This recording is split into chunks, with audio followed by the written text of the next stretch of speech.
అక్కడ 550 థియేటర్లో రిలీజ్ అవుతుందంట. Anyway wish all the best. Career. Hi నమస్తే అందరికి.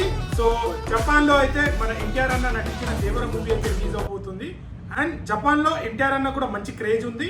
అండ్ జపాన్ లో వచ్చేసి మన రజనీకాంత్ గారి మూవీస్ కి అయితే చాలా మట్టుకు రిలీజ్ అయ్యేటి. సౌత్ నుంచి రజనీకాంత్ గారికి చాలా ఫ్యాన్ బేస్ ఉంది అక్కడ. అలాంటిది సో బాహుబలి తర్వాత మంచి మన తెలుగు ఇండస్ట్రీ నుంచి వచ్చిన బాహుబలి తర్వాత రాజమౌళి అండ్ ప్రభాస్ నటించిన మూవీకి కూడా మంచి కలెక్షన్స్ వచ్చినాయి. దాని తర్వాత RRR కూడా అక్కడ రిలీజ్ అయింది. RRR అయితే 1 year ఆడిందంట అక్కడ. సో ఎన్టీఆర్ అన్న కూడా మంచి క్రేజ్ ఉంది అక్కడ.